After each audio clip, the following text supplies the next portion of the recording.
Hope.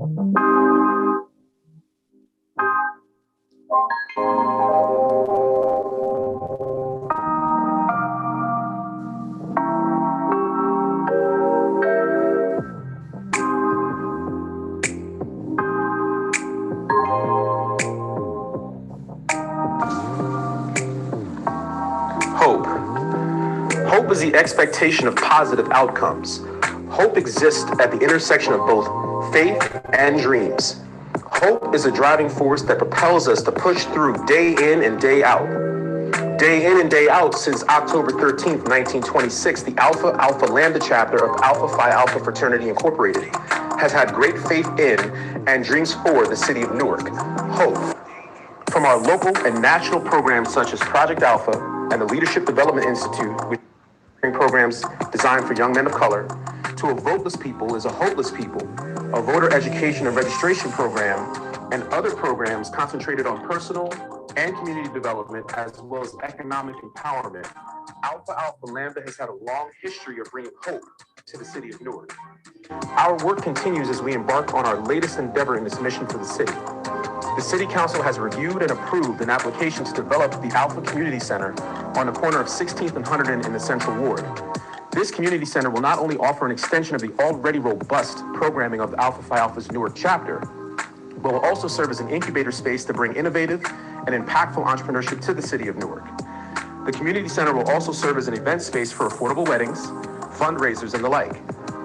We have made great strides in our fundraising for this project, but we have a long way to go and we need your help. Alone, your viewership and shares of the content from tonight's programming has assisted in raising funds for this project, but we also need traditional donations. We hope to bring this dream to fruition with your help. Donations for this project are both easy and tax deductible. We ask that you join us in increasing hope in the city of Newark. Visit us online at www.alphacdi.org and click to donate today. And don't forget to like and share on social media. It only takes a few seconds, but it goes a long way. Thank you and good night.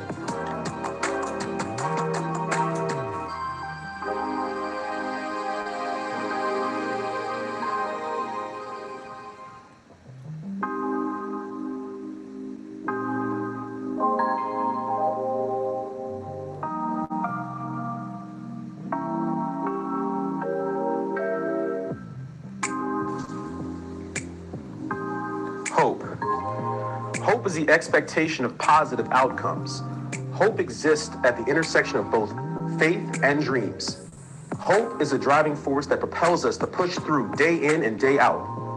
Day in and day out since October 13th, 1926, the Alpha Alpha Lambda chapter of Alpha Phi Alpha Fraternity Incorporated has had great faith in and dreams for the city of Newark. Hope.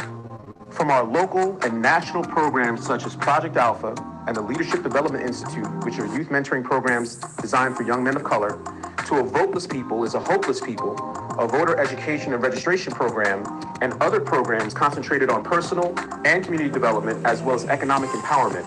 Alpha Alpha Lambda has had a long history of bringing hope to the city of Newark. Our work continues as we embark on our latest endeavor in this mission for the city.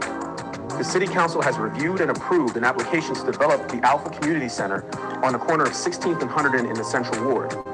This community center will not only offer an extension of the already robust programming of Alpha Phi Alpha's Newark chapter, but will also serve as an incubator space to bring innovative and impactful entrepreneurship to the city of Newark. The community center will also serve as an event space for affordable weddings, fundraisers, and the like. We have made great strides in our fundraising for this project, but we have a long way to go and we need your help. Alone, your viewership and shares of the content from tonight's programming has assisted in raising funds for this project, but we also need traditional donations. We hope to bring this dream to fruition with your help. Donations for this project are both easy and tax deductible.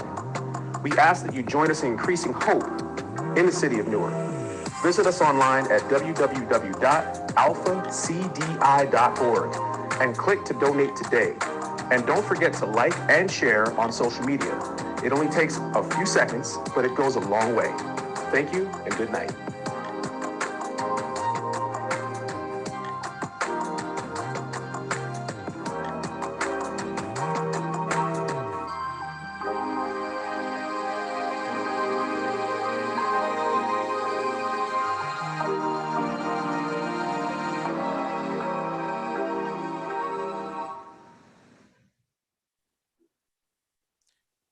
Ladies and gentlemen, the president of Alpha Alpha Lambda chapter of Alpha Phi Alpha Fraternity Incorporated, Brother Delel Oladapo. Good evening and welcome. I'd like to start off by welcoming all our supporters, everyone online, double-clicking on YouTube, Facebook, Instagram. I'd like to also welcome the brothers who are joining us as panelists, moderators, facilitators, family, and friends. On behalf of the brothers of Alpha Alpha Lambda chapter of Alpha Phi Alpha Fraternity Incorporated, we bring you a panel discussion on entrepreneurship. We're looking forward to an engaging dialogue, and we're hoping that this information blesses you on your journey to entrepreneurship. Thank you.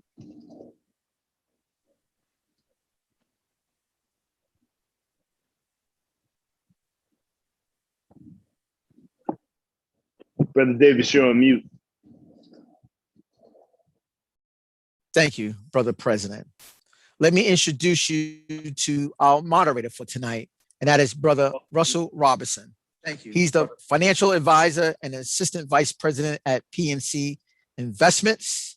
He joined PNC Investments in May 2011 and has over 14 years of experience in the financial service industry. Brother Robinson. Thank you, Brother Davis. It is my great privilege to be your moderator for tonight's evenings. We have a robust panel to have great discussion about entrepreneurship this evening. I want to lead off by, first of all, thanking our panelists and all the guests who have tuned in. And just to give you a little bit of insight about our guests and our panelists. First, I want to start off with our brother president, Delel Oladapo. He's actually a vice president and chief information officer at Prudential. In addition to that, he is transitioning in July to be an executive partnership at BizGrow. He's also a part owner of Bobby Taylor Painting, a certified minority business entrepreneurship in Atlanta, Georgia. We then have Brother Dr. Marlon Gray. He is the founder, managing partner of Empower You, an organization that provides therapeutic services to children and family affected by developmental abilities and behaviors and disorders. He is a doctor, he has his master's and his bachelor's clearly. Furthermore, we have our brother, Paul Murdock. He is the founder, managing director of MCG Consulting, LLC. He has amassed over 25 years of experience in specializing finance and compliance in the financial services industry. Also have brother Darrius Gourdine. He is an accomplished author and motivational speaker. He went to the Howard University and has published over 3 different publications.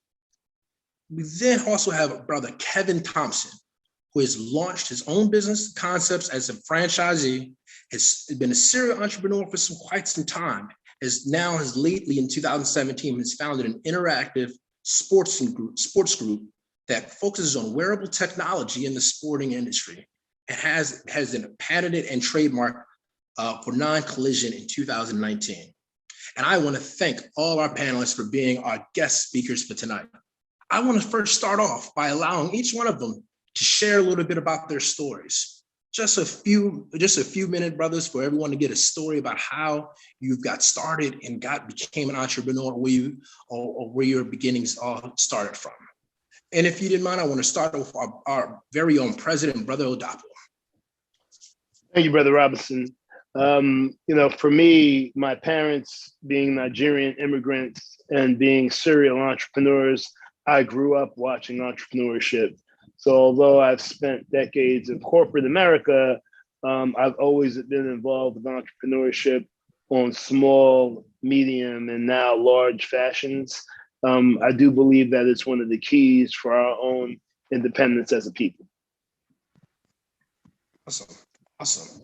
Thank you very much. Appreciate you for sharing. Brother Paul Murdock, if you could share a little bit about your story, how you became an entrepreneur and getting started a little bit, we greatly appreciate that. Sure, absolutely. So like Delel, I had a long career in corporate America, and I think corporate America allowed me to develop some of the tools that I thought I could transition into being an entrepreneur. And it got to, and I've had businesses prior to this before like Delel while I was in corporate America also. But it got to a point in time where I said, you know what? I have enough of a network. I have enough of a contacts. I have enough visibility in the industry in terms of what I do, that I would want to do this on my own and by myself. I had a vision that I think others did not share in compliance, and I wanted to execute that vision. So that's what led me into entrepreneurship. Awesome. Thank you. Thank you very much for sharing. And if we could, Brother Thompson, if you could please share how you got started as an entrepreneur as well. Yeah, absolutely. Just like the brothers talked on the call, for me, working in corporate was satisfying, but I wanted more. And, I felt I was shackled, in terms of many people experiencing corporate America, where you feel like you've hit the ceiling and you really can't get that next promotion. And to me, that's what corporate America is. So for me, getting out on my own and letting my own work with my own customers, kind of set the ceiling itself, was a better opportunity. But corporate America did give me the strong foundation in order to set out on my own when I found out what I wanted to do. And then I'll talk more about the franchising market, how I got into that. Awesome. Thank you. Thank you for sharing. Brother Dr. Gray, if you could share as well how you became into entrepreneurship. Absolutely, brother. Absolutely. So unlike the other brothers on the panel, I didn't actually have corporate America experience. My father did. And it's through his experience that I knew at a very young age that I didn't want to be a part of corporate America. My father, I'm the son of Guyanese immigrants. And, they came here for their American dream. And my father would, put a smile on his face, go to work, do his thing day in and day out, but would come home and complain about getting passed up for that promotion and not getting that next level or more responsibility, more opportunity. And that's really what made me at a young age, remembering at the dinner table, listening to all of those stories really is what got me interested in doing my own thing. My dad always had aspirations of owning his own company. He talked about his own inventions. He talked about things that he would like to do. And I realized that I didn't want to live a life of regrets just for security sake. So at the age of 19, I started off on my endeavors as an entrepreneur, and I have never looked back. Awesome. Wow. Awesome. Common themes. It's great. Brother Gourdine, if you could share a little bit about your story, how you became an entrepreneur yourself. Yes, greetings, brothers, and thank you for having me on the panel. I need to correct Brother Robinson's assessment of me. I've done 13 books, not 3. Oh, excuse me. You owe me 10. I owe you 10. I'll always do it. Entrepreneurship is something that you're born with. So I remember as a child, I would write poems, and for the girls in the classroom, and the other boys would buy them from me for a dime, not knowing that that's business. And so it wasn't until I was in college again about things differently, and we see things different. We always see an opportunity to create something and sell something, and that's been my thing for a long time. I started my business in '97, and it's transitioned graphic design to promotional products to books to speaking engagements to a lot of different things that I've all hands on, and it's still evolving. So it's me that I now want to pass on my son. Awesome. Thank you very much for sharing. At this point, I want to go engage into a couple of questions that people could share some of their experiences. Before we move on to taking some questions from the audience, I just wanted to have a couple of the brothers just share a couple of things. First thing I want to start about, share some of the lessons learned as different entrepreneurs. And what I want to do is start with you, Brother Gray. Talk a little bit about some of the lessons learned. I know you mentioned about always being an entrepreneur, and maybe you could share a little bit of insight. Oh, yeah. I mean, I've been a hustler as long as I can remember. I mean, probably shouldn't be admitting this on open air, but I was the kind of guy that if you needed a senior paper, I charged you $200 for a C, $300 for a B, $400 for an A. I've been, hustling since, since I was a little guy. And, one of the things that I've realized in business over the years is that mentors matter. Mentors matter. I think a lot of folks, when they think about their entrepreneurial endeavors, they don't necessarily have the confidence to tell people what it is they want to do because they have a fear of sounding silly. And one thing I learned about entrepreneurship is that it sounds silly until you actually get it done. And I don't really necessarily rely on what people think, but I do rely on certain mentors. So I would say that if you can identify a mentor, someone who is where you want to be in business, you'll come to find that a lot of mentors, a lot of entrepreneurs, especially, we love to talk. We love to share our journey. There's something empowering, I think, in sharing that journey for both people involved. I mean, I think it's a reminder for the entrepreneur and for the would-be entrepreneur. I think it's inspiration.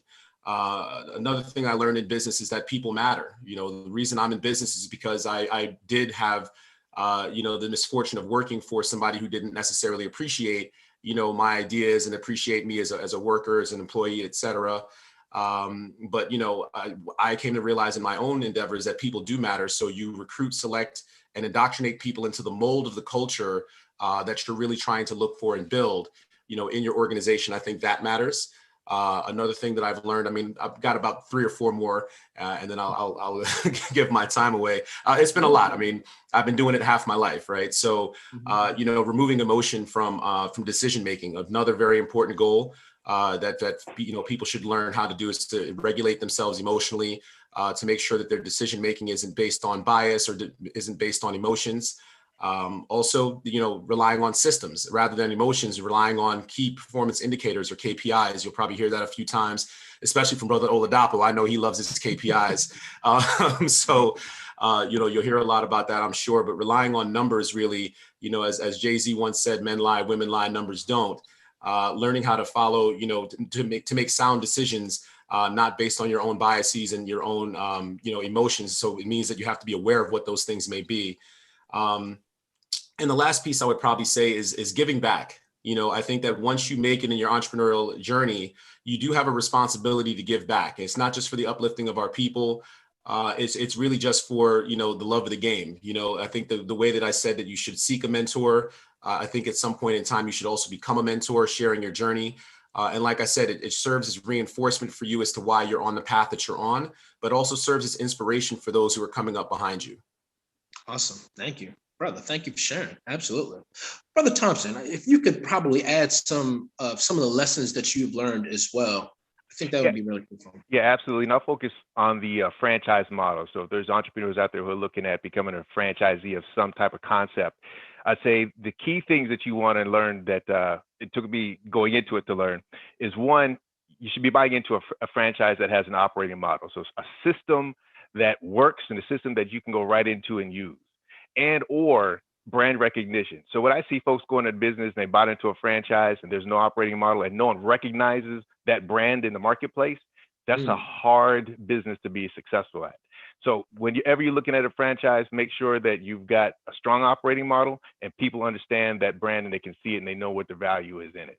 And then one of the biggest lessons when I got into a franchise business, well, one of the lessons learned that I think would be great for anyone thinking about getting into a franchise market is try it out.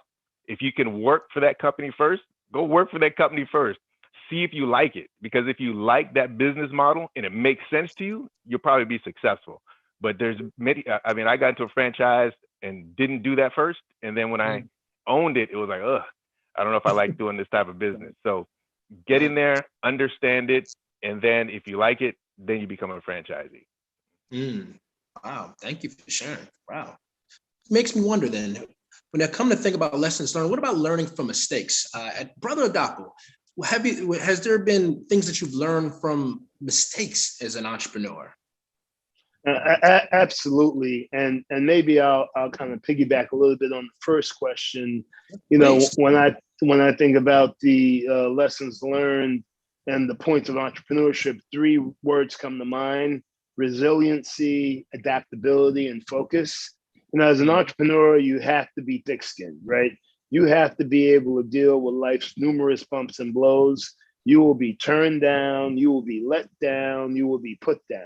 So you really do have to have the stomach for it. I've seen many very successful entrepreneurs start off going 1, 2, multiple years, quite frankly, struggling, right? So if it's a passion, if it's in the labor of love, you have to be resilient. Now, I would also say adaptability is key. You may have the notion of, I'm going to create a product that will go out to the masses, but on that journey, some of those bumps and bruises that you will go through, really will maybe redirect the focus that you need to really get to your target audience. And that really leads me to the third notion of focus. Oftentimes I'll ask someone, well, what's your business? And they say, we're making product for women. And I'm like, okay, there are a lot of women in the world. Is it a certain age? Is it a certain demographic? Is it a certain part of the country? Is it working women? Is it women who are taking care of children? Focus is very important. Oftentimes people will say, well, I don't want to limit myself, but you have to understand, unless you have almost an infinite level of resources, the broader your target audience is, the broader your strategy is, the harder it is to implement.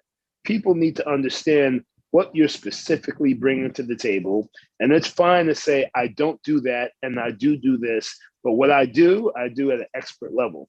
In terms of mistakes, I would say all of those components were some of the mistakes that I made. Not having enough resiliency. I remember when we were forming an investment group and we were thinking about investing in Netscape, but we couldn't raise the money quick enough and we abandoned it. And then we saw the Netscape stock, skyrocket. I know I've just dated myself because I'm sure most people in the audience are like, what's Netscape? And then adaptability. You shouldn't just change your plans immediately, but you should understand that if you're too rigid, your ability to find success can be very much impacted. The core of your idea may be good, but again, if you're developing a product for women, adapting to being able to understand that you've got a great product for working women in urban areas now allows you to have much more focus and a much more momentum. Wow, great. Thank you for sharing. That's awesome. Brother Thompson, did you want to add anything to any mistakes that you may have learned? Because you mentioned in franchising, I thought I wanted to piggyback on that. Yeah, absolutely. I'd say one of the key things every business, but specifically what I experienced in franchising, is the numbers matter. You have to know your financials. The details matter. You have to turn a profit. And you can't just turn a profit thinking you will. You have to have a sound, detailed strategy about how that's going to work, and then you have to work it. For me, especially buying a franchise, you have to know things up front in terms of your strategy, how you're going to get into business. For example, there's two concepts. One is you own the business. The second one is you own or operate a business. Those are two different things. If you own a business, that means you're not necessarily having to work in it. You're working on your business. But if you're owner operated, you're the one in there getting things started, making it happen, pushing and making it go. Now, why is that important? Well, when you make an offer for a franchise or you are buying into a business, if you don't have that personnel, that resource added to that budget, then you're not going to be able to get away from your business because you're going to have to work in it because it's owner operated. So in the beginning, when you make a deal, whether it's starting a business or buying a business, your financial structure, your strategy up front, what you're paying for the business, all makes a huge difference in your success. So for me, when I got my first franchise, a Cinnabon franchise, I bought it as an owner operated. So I was in the business, and the financial said I have to be in the business until I got efficient enough to then get out of the business. But if I'd have known, I'd have put a little bit more in the offer, offered a little bit less, and put that number in, and then I wouldn't have to been in there. Then I could have worked on my business and been more successful faster. So, that was a huge 1.5 year lesson that I learned. So you got to know your numbers up front. Right. Wow. Absolutely. Thank you for sharing. I was wondering about how COVID has affected businesses differently. Maybe different streams of income. Is there anything you could share about COVID affecting income and maybe diversifying, especially when COVID's affected differently? Yeah, definitely. For me, I've been talking about franchises, but I also have a business concept that I created called interactive football, which is going to change the way non-tackle football is played. So we have some awesome patented technology that makes football more safer and fun for kids. Now, we were getting ready to get to market right in 2020, around March, April, and that's when COVID hit, right? So that hit, and then I had to say, well, what else do I have? I'm actually also an Amazon delivery service partner. So I have trucks on the road, those blue vans that come make those deliveries. So we got vans on the road for that. Now, here's the beauty of having multiple streams of income. So one area of my business with the interactive football is youth football, kids, and that kind of got shut down because of COVID. But on the other hand, I had my delivery service business that now COVID hit, and guess what? People aren't going to stores. They're ordering from Amazon. So I was able to leverage and take advantage of that. And that, I think, is a great lesson that not only is it great to have a 9 to 5, that's good. And it's good to have something else you're doing on the side in terms of building other revenue streams, but even real estate. So it's very important for me to develop a certain level of wealth and comfort and security is to have multiple levels of income streams. So for me, where COVID hit, it was a great example of why that's so important to do. Awesome. Right. Thank you for sharing. Brother Dabo, did you want to add anything to Brother Thompson's point or on the subject of COVID and diversifying income? Sure. I'll talk about resiliency. So commercial paint, very boring business, but when COVID hit, they talked about essential businesses, a term that many of us have not necessarily heard. And, as I was investing in the commercial paint business and, we're going through the storm of COVID, the consistency of performance of the infrastructure-based businesses, whether it be roofing, whether it be painting, construction, was able to maintain activity, especially in business-to-business scenarios. Yeah, right. So I think Brother Thompson is spot on. You do want to have diversified businesses, and you want to understand how susceptible is this particular business to consumer activity. So when COVID hit, it changed the way consumers operated. There's the American Dream Mall that just was in the process of opening here in New Jersey. And I just read recently that, they've had to file for bankruptcy because of the inability to be able to cover their expenses. So understanding the consumer sensitivity of the businesses that you get into important. Doesn't mean you don't have to get into the retail businesses. Just realize that no matter how good your business may be, if you're completely dependent on the consumer, such as the restaurant or the hotel business, you really have to understand how the economy works. Right. Well stated. Yes. Thank you for sharing. Brother Moderator, there are 2 questions in the chat room from YouTube. Okay. Yes, I did see that. I want to come back to those questions because I think they key into where we're going to go with it. But I did want to move on to a different subject as well, because, being an entrepreneur does have particular struggles. Brother Murdock, if you could probably share some of the pain points of being an entrepreneur, especially with your experience, I think that'd be great. Sure. So there are a number of things, but I'm going to share a few. I mean, I could talk about it all night, but let me just share a few with the group here. First of all, everybody's not going to buy into your vision. Let's start with that, right? Regardless of, what PowerPoint you put out there, the flash and dash, everybody's not going to buy into it. That means people that you're selling to, and that means even some of your employees. They will say they're buying into it, but they're not buying into it. Remember, employees are working for you, and they're working for $1, right? So they're not going to necessarily like you, but they will like the paycheck, right? So, so that's one of the things you kind of have to think about as you think about your vision as an entrepreneur, that you have to be prepared to go it alone to the extent you can and bring partners in that may share that vision with you. Another pain point that entrepreneurs, I think, have to deal with is that, if you start a business and you have one client, depending on what type of business it is, or a couple of clients, it may not be a business. It may be a hobby. And at some point, you have to come to that reality too, that, you really don't have a business going. You have a hobby that may last for a time. You may get lucky. You may not. Managing your employees, I would say, invest wisely in employees. Brother Gray alluded to that before. Don't rush to hire or rush to fire, because I've had bad employees that, they'll tell you everything you want to hear and they don't execute on anything they're supposed to do. So as I said, don't rush to hire, but rush to fire, because, you give them an opportunity, but if it's not working out, you have to let them go. So the quicker you get to that reality is the better.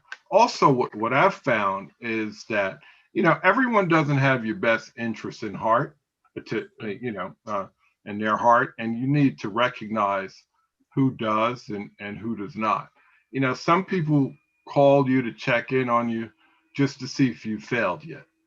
That's the way I put it. So you have to recognize those people too. But we could talk about pain points all day, but I think those are some of the key takeaways I'd like this audience to have. Wow, thank you. No, thank you for sharing. I mean, pain points are very important. They're lessons learned about being entrepreneurs and ways to feel that resiliency that Brother Oladapo was talking on. I want to talk a little bit about inspiration and passion. Brother Gourdine, if you could talk about what it's like with inspiration, passion on how to stay an entrepreneur, because pain points are hard to get through. Yeah, absolutely. The thing about being an entrepreneur is, like I said earlier, you're born with this, it's inside you. It's something, it's something in you, right? So when you begin to work your thing, whatever your thing is, whatever your industry is, whatever your product or service is, that becomes your baby. You labor over that thing, you pray over it, you spend time developing that thing. And, the thing about it is, and this goes back to, failure. When you fail at it, you get back up and try again. That's your inspiration. You have to find what is your purpose and what you're passionate about, because nothing else will replace what that is in your life. And so going to work for somebody else does have its merits. I mean, it has security. You got a paycheck, you have benefits. When you work for yourself, you got to make that stuff happen. You got to go out there and dig in and every single day. And it's not 9 to 5, it's 5 to 9, But the inspiration that you have is built around a passion and a love for what God has placed in you. Because he placed an idea in you that you have the responsibility of bringing forth. Now, if that requires going to school, if that requires learning a trade, if that requires going to get investors, if there's legwork that has to happen, but the fire is in you. As an entrepreneur, the fire is in you, and that's why everyone's not built to be an entrepreneur. Some people they just don't have, and that's okay. Some people are built to be employees. Some are built to be managers. Some are built to be business owners. That's know your lane. But when you say, I'm going to own this thing, I'm going to build this business, that's a fire that's in you that can burn hot or burn, low. There are times where it's a raging forest fire. There are times where it's a little small match. But what it will never do is extinguish. It'll never go away. And when you got a product or a service, that thing might run its course. The next thing happens. COVID hit, a lot of us had to switch. You didn't do business. You just changed it a little bit to accommodate the time. Kevin Thompson said he had the football thing going.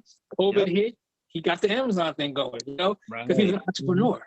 So you find yourself shifting gears and changing direction in the boat and learning how to navigate the waves and, getting in the plane and flying out there and jumping out the plane with the parachute. You do all those things because you got passion, because being an entrepreneur is a connection you have with something inside of you that you can't ever get away. Truth. That is the truth. Absolutely. Wow. Thank you for sharing, Brother Gourdine. What I want to do now is answer a couple of questions that we've actually received in the chat. Give me 1 second to load some of those up. And everyone watching, if you would like to ask a question from our panel, if you could please submit them, we will get them out as expeditiously as we possibly can.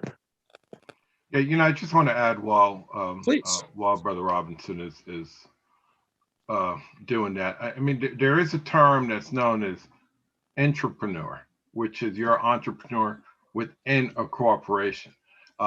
Before I stepped out, I did a lot of that myself. So, I've built businesses within businesses. So, from the context of that, there was also some of the training that when I was ready to make the transition, it was more seamless than most.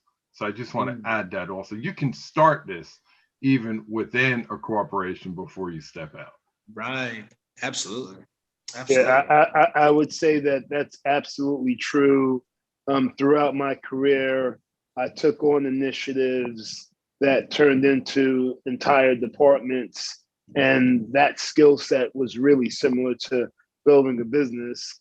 And my sons, Brother Gourdine, really said it well: passion. If you're not convinced yourself, you have no way of convincing anyone else to follow, whether that be future clients, employees, etc. It really does start with your own enthusiasm and passion. So let me also jump into the inspiration and passion piece of the conversation as well, and just really talk about finding your why. Like, we had to actually talked about pain points as an entrepreneur, but you have to understand, as an entrepreneur, when you have a product or service, you're also addressing the pain point of a potential customer or client, right?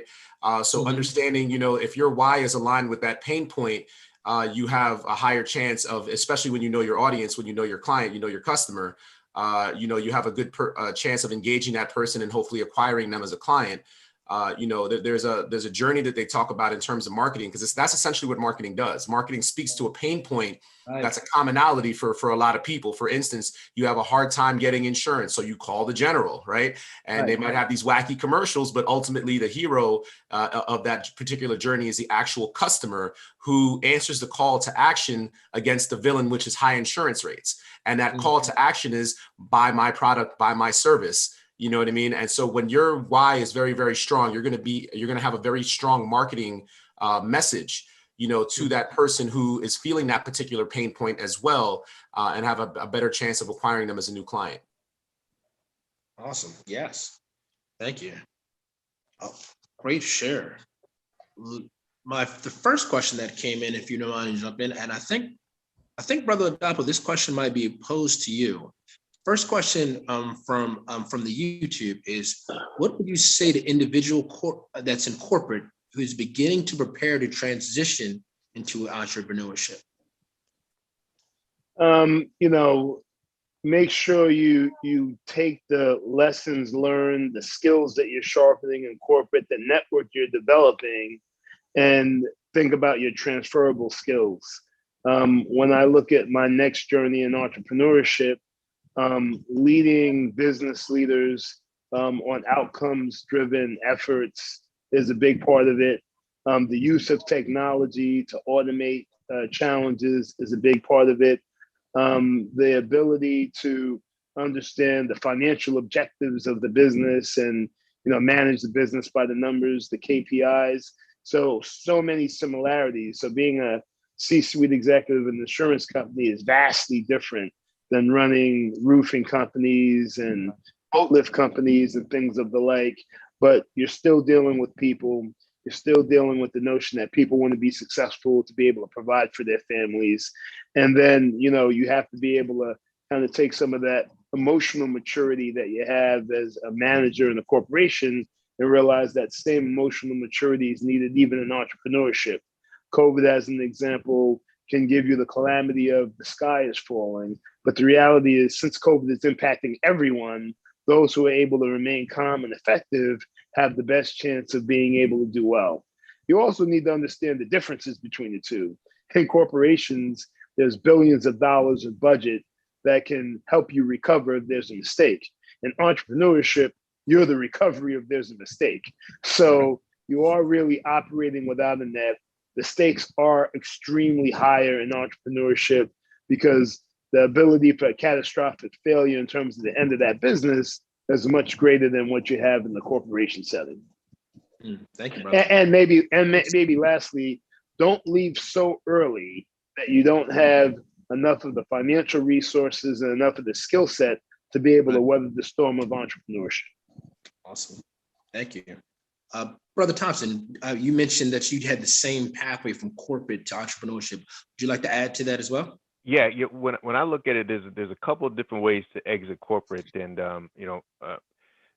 I want to speak to a little bit about some of my colleagues and in my experience. So some of my colleagues that I know that exited, they were doing the type of business inside the company. So when they left, they were able to take the clients that they had, their skill set that they honed within that corporate environment, and then go out on their own.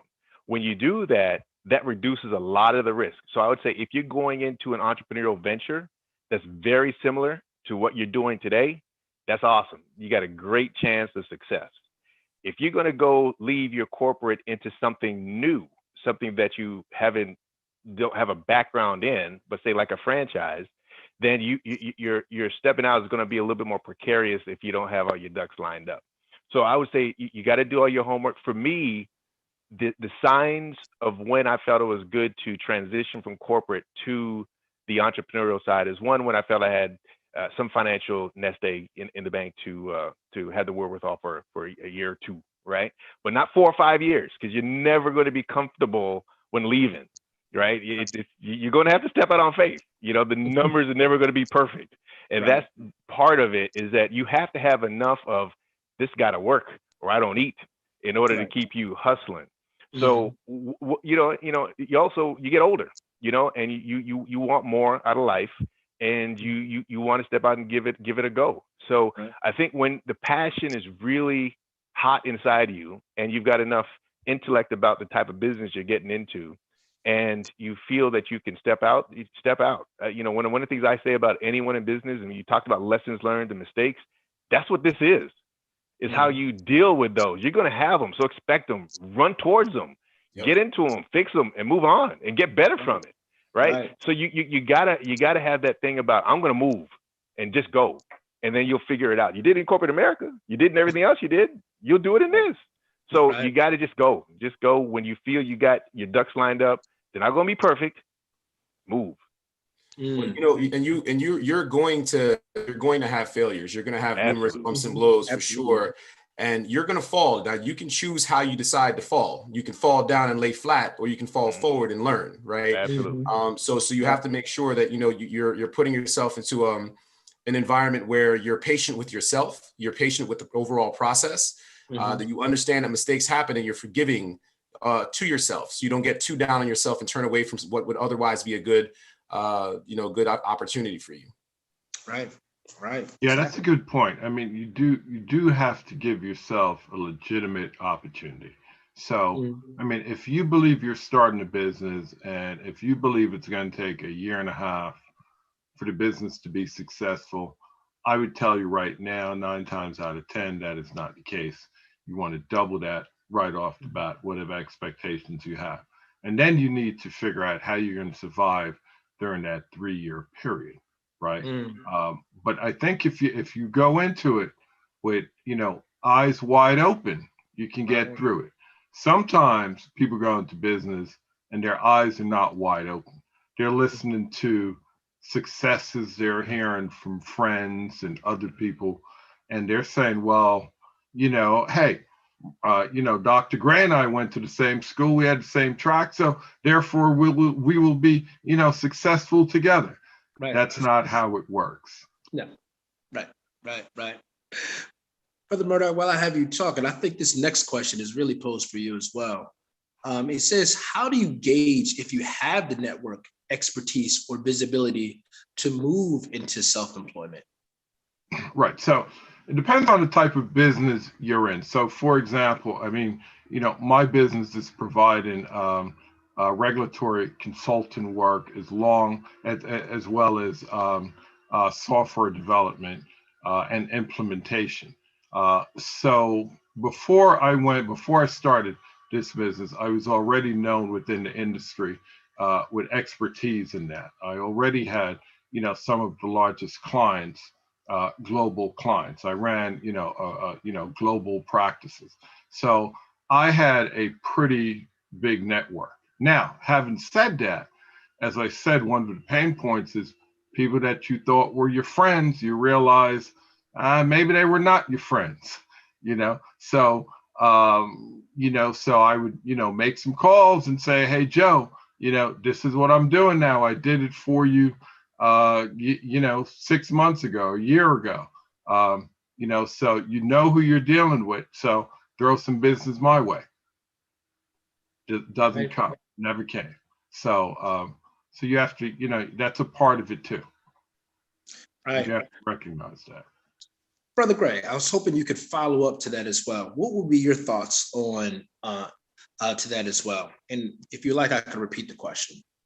Yeah, if you could repeat the question. We were talking about gauging if you have the networking expertise, correct? Network expertise and visibility to move into being self-employed.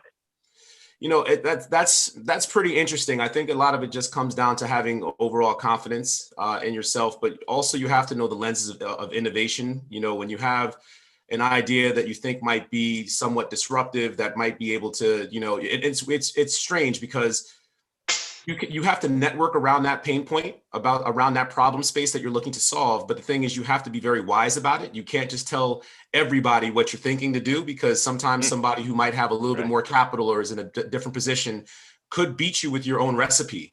If you know what I mean? So you have to find creative ways of networking around that problem space to see if you're actually onto something, A. And B, if you find that you have no one to ask, then that might actually answer the question with regards to the size of your network. If you have nobody that you can necessarily discuss this particular problem space with. So what I would suggest is that you get to networking, to start developing. I have a friend of mine, I believe she's actually on and watching tonight. She is starting her own business as well. She has she's starting to network with other people. She's reaching out to people to start developing her network, and she's planting that seed now. And I think that's a pretty wise thing to do. So if you can start planting that seed. As far as expertise is concerned, like I said, I think it just comes down to confidence. If you know your stuff, you know your stuff. One of the things that I could always recommend for any entrepreneur is to understand that you've never made it. The work never stops. You are always a student.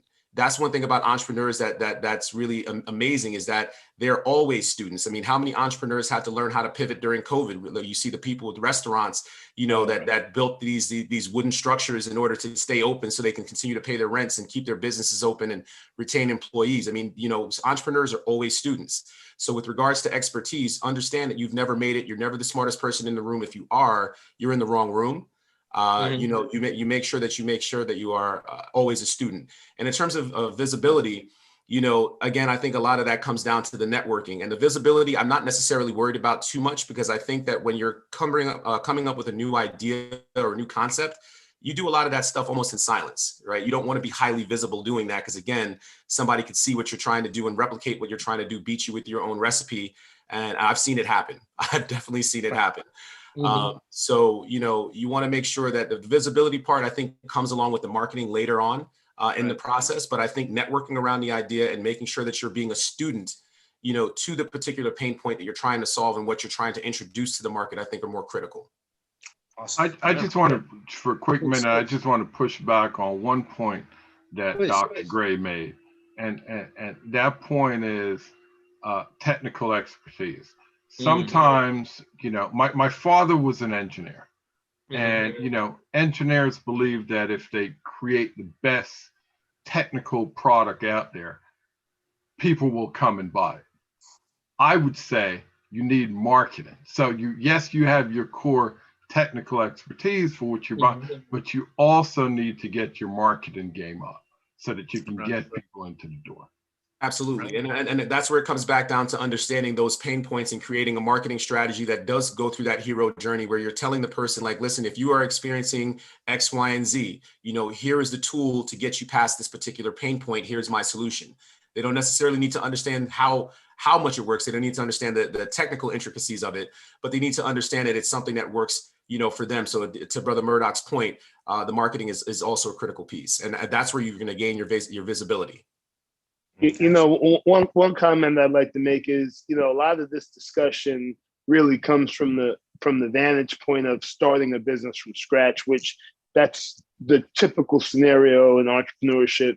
But particularly when you're leaving corporate, and if you do have any access to capital, buying a business is also a very viable way to get into entrepreneurship. Not easy, because 95% of the businesses that you buy are poisonous, quite frankly. But buying a business is certainly one of the different options. And when you talk about testing your network, testing your expertise, the ability to do your due diligence against a business that's already up and running is a very good way to be able to test your own readiness to be in charge of that particular business. Depending on whether or not you've made it into middle management or executive management within the corporation, you may already be very well trained to be able to manage a business, maybe at the board level, where you have all of the operators in place, so that instead of having to figure out the operations, the technical division, et cetera, you buy that, and now you're more so interrogating the financial viability of that business, the sustainability of that business, et cetera. So just want to put that out there for the audience, that buying a business is very viable. You've got platforms like bizbuysell.com, which is kind of like Zillow for businesses, where you can see different businesses for sale. Not to do haphazardly, because again, many of the businesses are being sold because they are poisonous. So it's not an easy thing to do, but it's certainly one of the options. Yeah, can I just add to that? Because I was just about to ask Brother Thompson to chime in. I was just about to ask you to chime in, brother. When I bought my franchise, that's what I did. I bought an existing business, and the due diligence was critical in terms of making that transaction happen. And I actually think that is actually one of the best ways to get into business, especially if you have an expertise in a certain area. And when you look at that business and you say, oh, I know their issue. Either they don't know how to staff, or they don't have the right suppliers, or you can get a better deal on supplier network. So there's ways, and this is the beauty of buying a business, is if you understand that market and you see something for sale, you do your due diligence, guess what? You should, and you may already know how you're going to win. And you know what the valuation is before, you know what the valuation is going to be after you buy, and you do your improvements. So that's a huge opportunity. I'm glad you brought that up, Brother President. That's a huge way to get into the entrepreneurial market as an owner, not necessarily an owner operator. Yeah. Right. Absolutely. Absolutely. I wanted to move on to our next question. And Brother Gourdine, I think this is going to come to you. This really is, what challenges have you faced as an entrepreneur and being an African-American entrepreneur? And this will be open up to everyone. Brother Gourdine, I'm going to start with you, though. Okay. The thing about being an African-American entrepreneur is you have to, you find yourself being more creative, because that's who we are as a people. A lot of times doors are closed to us, and we don't have the same access to capital. Right. You don't have the same access to resources. You walk into a bank, might not be the same opportunity that is presented to you, because before you even sit down and open your mouth, they're looking at the color of your skin. So because of that, we in general have found ways to get what we want to get done. We have to navigate other resources. We got to reach out to other opportunities. We got to build our own networks. A lot of times, for me personally, I know that I've built my business a lot because of connections that I made when I was in college. And I was in college 30 years ago. But a lot of those connections became customers. And then the word of mouth thing became referral business. And so the traditional routes are sometimes, there are obstacles down that road simply because you're an African American. So we have to tap into your own creativity to navigate, other ways to get things done. And that's just, I believe, who we are as a people. When you look at slavery and you look at, Reconstruction, and you look at the HBCU platform, how HBCUs came into existence in the first place. You had different levels of access to education because of the color of your skin. So what did we do? We found other ways to get it done. We built the Tuskegee universities. We built the Morehouse colleges. We built the Grambling and the Southern and the Howard and the Hampton. We built those institutions because our access was being hindered simply because of this. And it's a sad thing to say that in 2021, it's the same thing that goes on, but it's the reality. You walk into a bank to get a loan, I could walk in with the same business plan as Joe, who's a white guy. What's the likelihood of him getting more than me? That's a very real reality that we deal with. So instead of sulking about it, I found another way to get it done. I kick the door. If you can't come to the table and meet me where I'm at, I'm gonna kick the table over and get it done myself. So you have to come into this game as a Black man, a Black woman, knowing that there are times where the odds are going to be unfairly stacked against you. That doesn't mean you quit. That doesn't mean Right. you get, stop what you're doing or quench your passion. It means you find other ways to get it done. And that's what entrepreneurs is in the first place. It's an adaptable lifestyle. When COVID hit, we adapted. Right. We didn't stop, we adapted. And so it's the same thing. We face challenges that most people don't have to face in this country, but we find ways around it creatively to get it done. Yeah, I'd like to piggyback on that, and I think my sons really said it well. There's also a lot of advantage on being African Americans in the entrepreneurship world.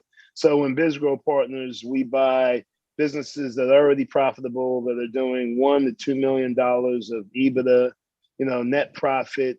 So they're mainstream companies that are already doing well, and they're typically white-owned companies. So when we acquire those assets, particularly when I'm bringing minorities into the platform, now we have mainstream businesses with minority status. So as we're working with the corporate GCs that have multi-billion-dollar budgets, we already now have an existing relationship with them. We already now have an existing cash flow. We already now have decades of expertise, and we're a minority. Because the reality is absolutely there. When you start from scratch, the deck, as an entrepreneur, it's already challenging. And being a minority entrepreneur is even more challenging.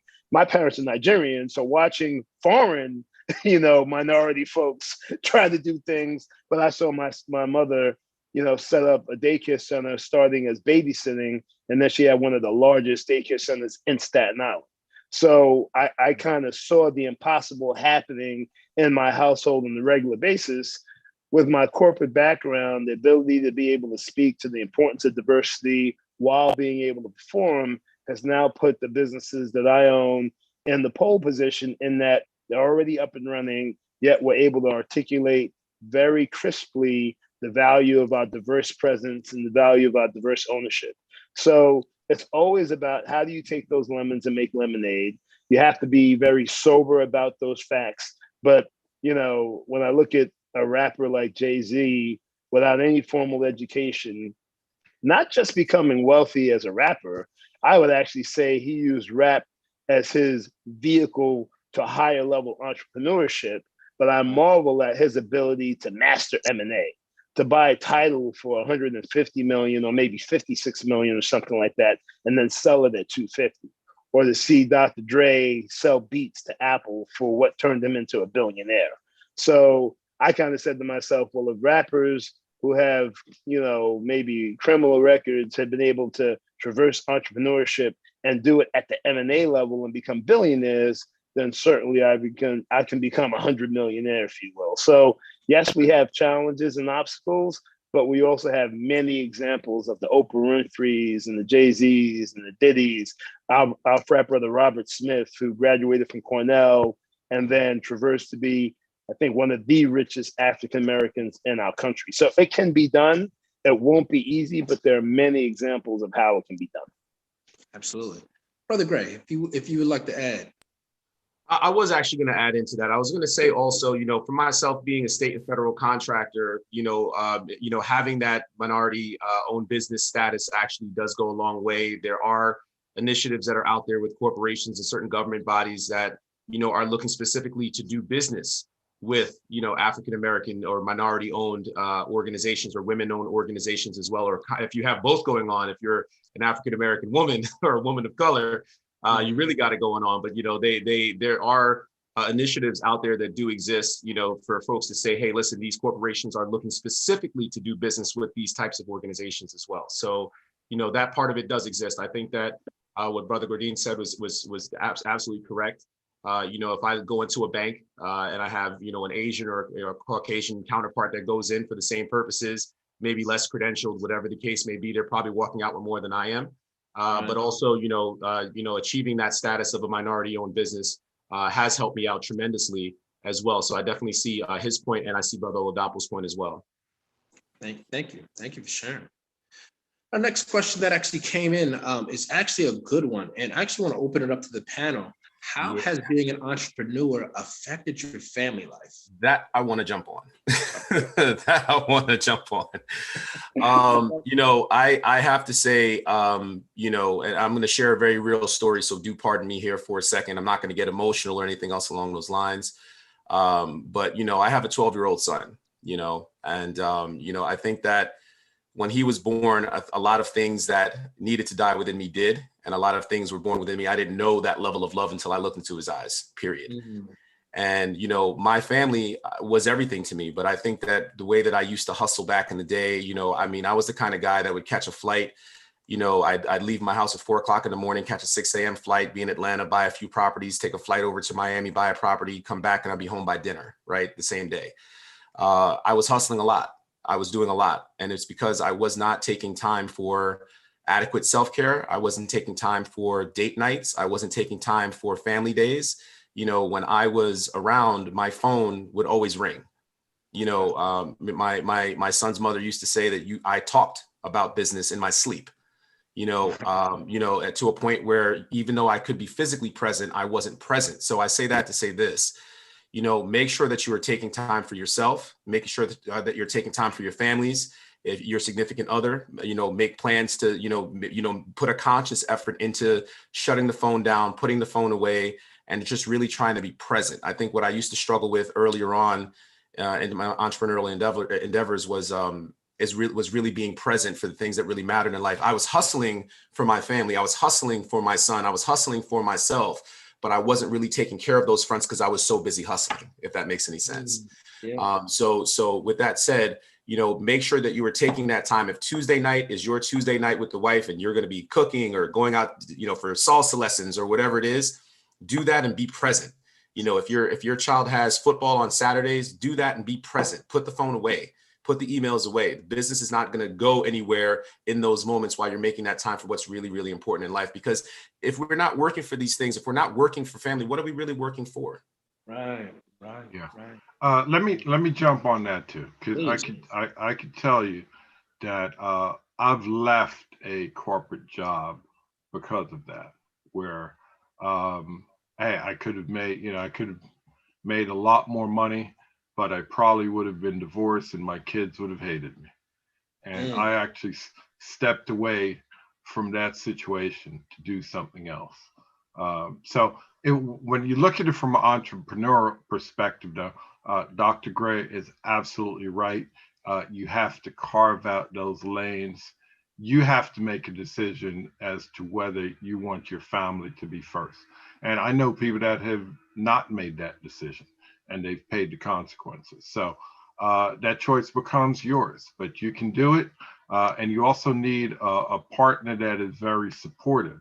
My wife is from an entrepreneurial family.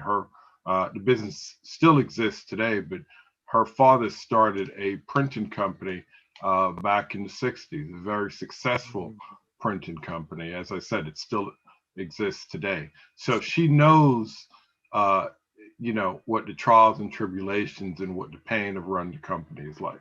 So if you're lucky enough to have a partner like that as well, that makes a big difference. She supports me 100%. Awesome. Can I chime in on that also? Oh, go ahead, Brother President. No, Brother Thompson, please, you go ahead. I'll follow.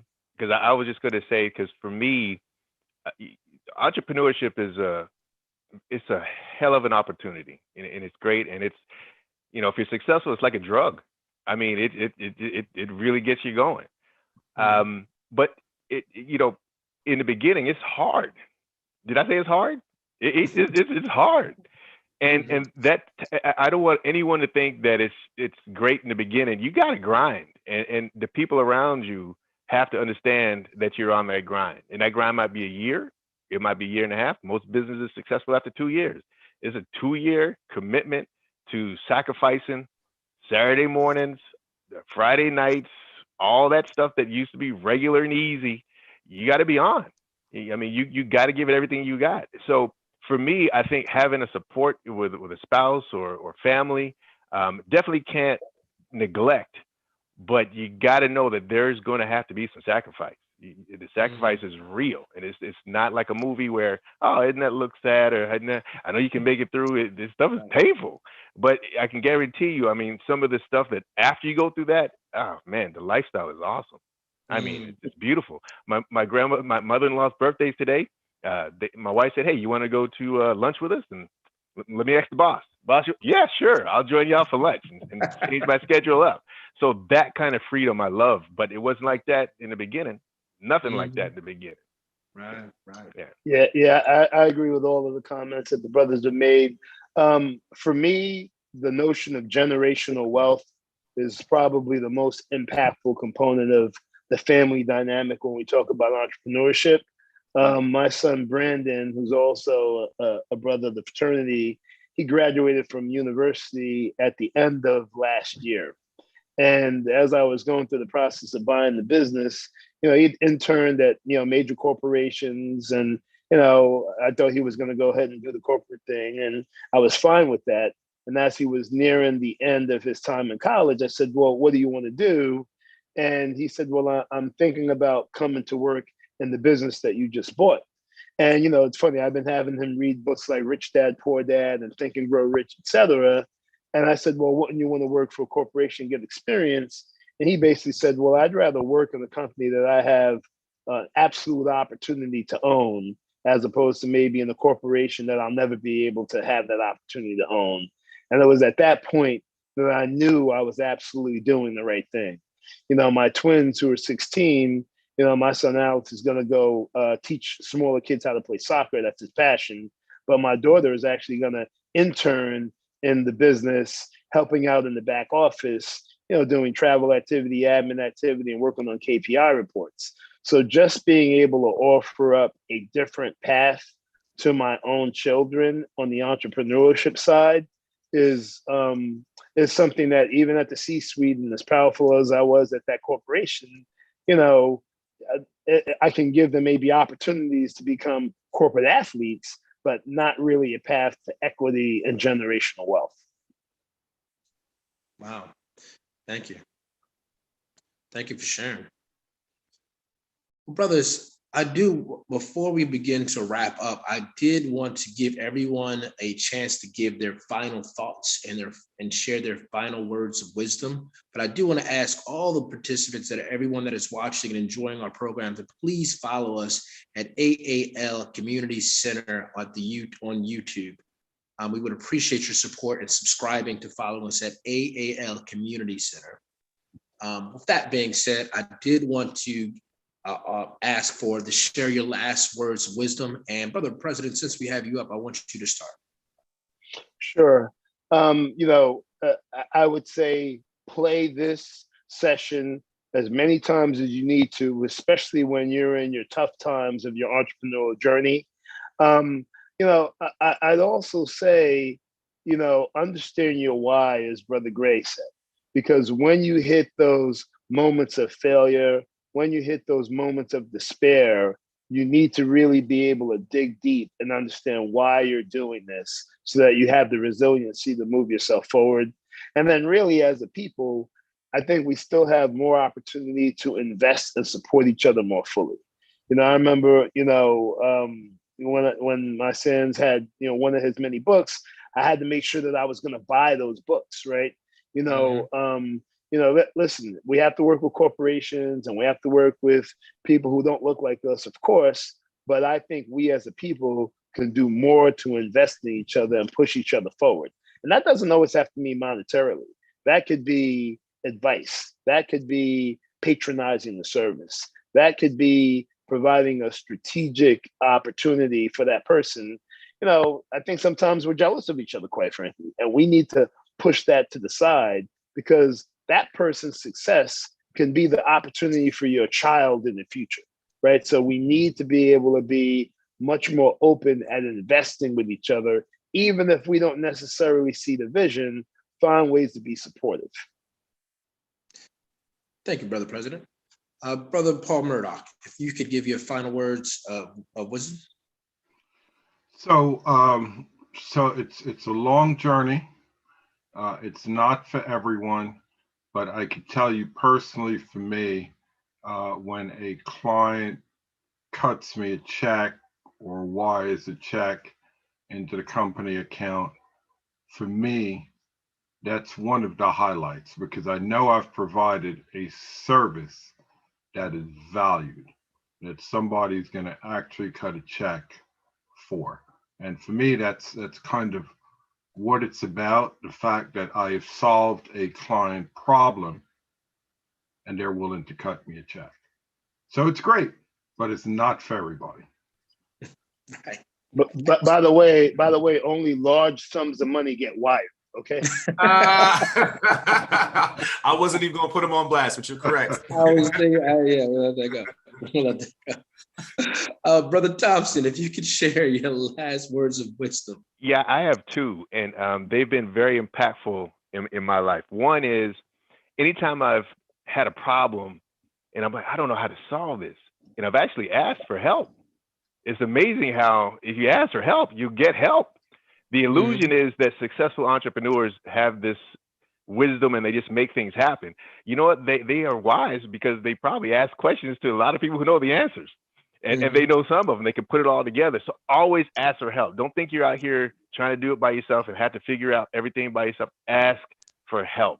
That's one thing I want to leave you with. The second one, like Brother Darrius said, it's not a 9 to 5, it's a 5 to 9. So it's about the work.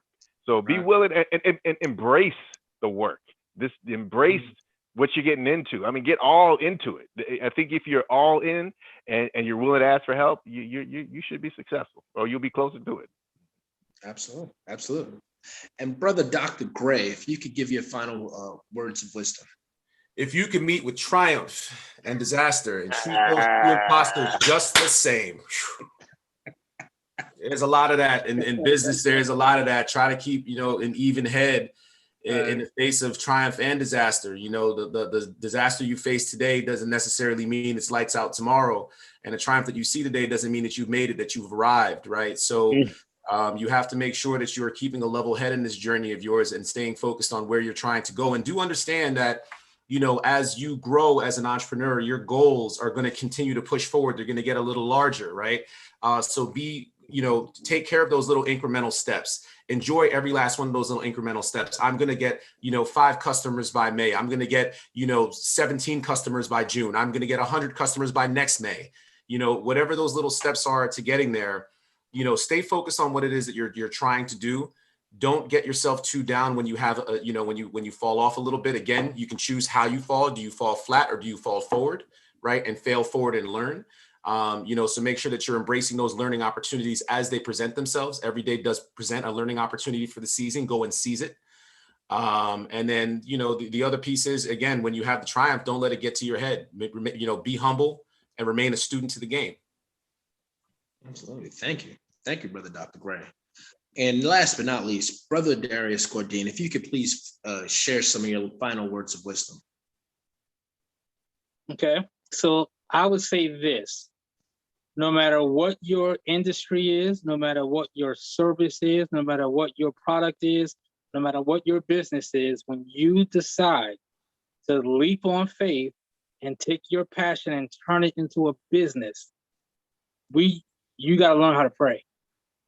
You got to learn how to tap into God and pray over your business, pray over your sanity, pray over your mindset, pray over your steps.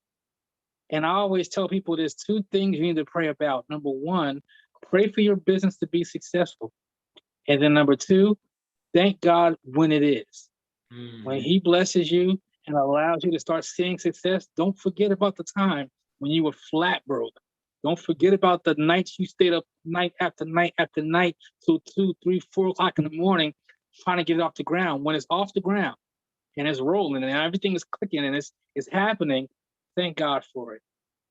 You're going to have to develop a prayer life like you ain't never had before, because what entrepreneurs don't have is that safety net. See, when you got a 9 to 5, you could literally go to work and goof off and do nothing all day and still get a paycheck. But when you work for yourself, if you don't work, you don't eat. And if you like me and you got a wife that has an allergy to small diamonds, you got to learn how to make that thing happen. So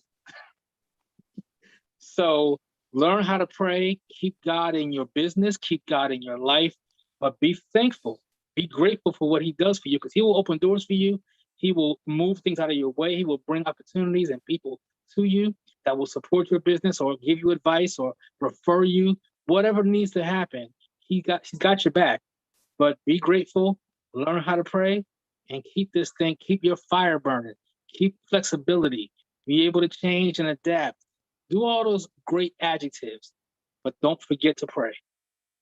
Amen. Amen.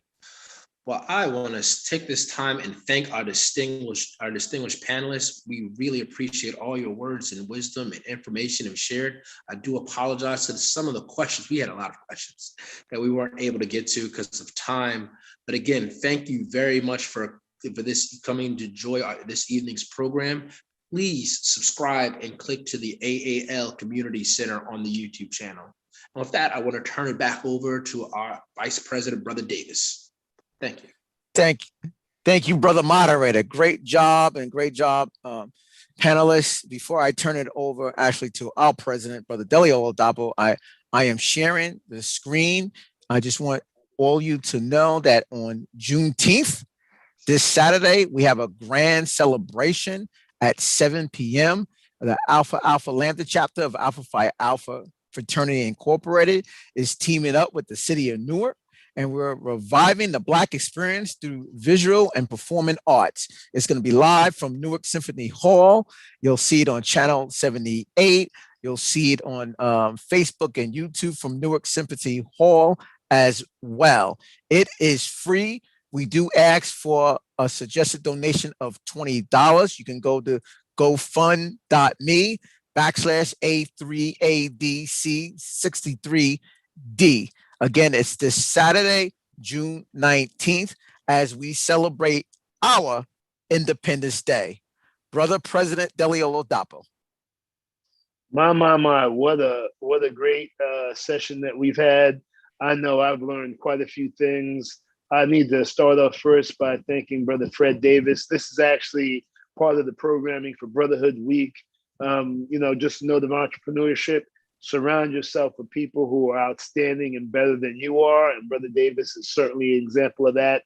Also need to thank Brother Robinson for a wonderful job moderating.